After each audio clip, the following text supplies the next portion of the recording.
How do you solve a problem like the Donald? That seems to be the question on a growing number of Republican minds. But for those with MAGA fatigue, there doesn't seem to be a clear-cut answer.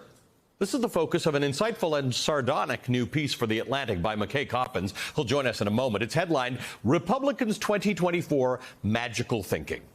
According to the piece, some in the party are waiting for the long arm of the law to take Trump down, and they can now add to the long list of Trump's legal troubles this. Two sources familiar with the situation confirmed to NBC News that a grand jury has been convened in the case of hush money payments made to Stormy Daniels by Donald Trump in 2016. A spokeswoman for Manhattan District Attorney Alvin Bragg declined comment. That was first reported today by the New York Times. But this legal downfall strategy is definitely not foolproof.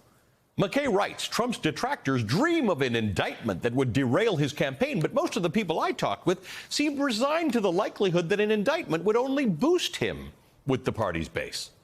Another option, quote, others imagine a coordinated donor revolt that sidelines Trump for good, end quote. But still others are hoping for a more enduring solution to the Trump problem.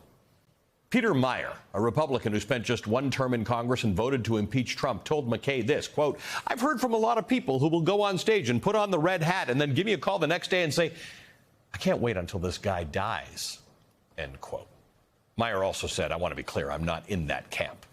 McKay explains their rationale was straightforward. The former president is 76 years old. He's overweight. He appears to maintain the diet of a college freshman and believes, contrary to all known science, that exercise is bad for you. Why risk alienating his supporters when nature will take its course sooner or later? Joining us now is McKay Coppins, staff writer for The Atlantic. I don't know how you kept a straight face while you were writing this thing, McKay, but in all of the humor is a stark reality. There's no obvious way for Republicans who think that Donald Trump is actually detrimental to the party to deal with him.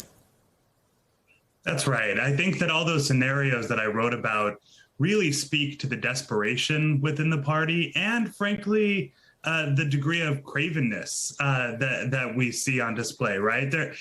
For the last 7 years, there has been this long-running discussion among party elites that Trump is bad, but there's nothing we can do about it. There's this kind of helplessness that has ingrained itself in the Republican psyche. And the Republican officials and party strategists I talked to basically said nobody wants to be the first one to jump. Nobody wants to take on Trump directly because we've seen what he does with his rivals.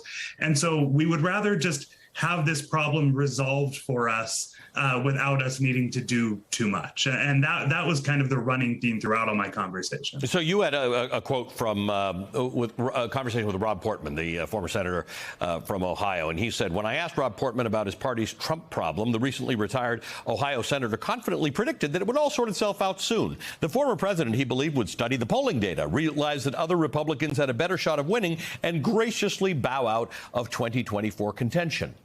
I let out an involuntary laugh. Quote, maybe that's wishful thinking on my part, Portman conceded.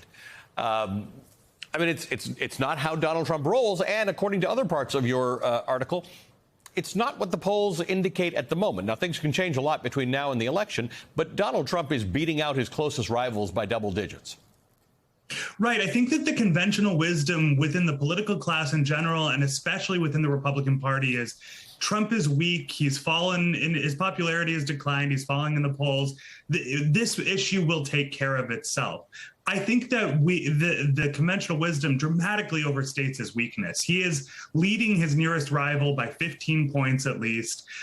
He still remains by far the most popular figure in the Republican Party among rank and file voters.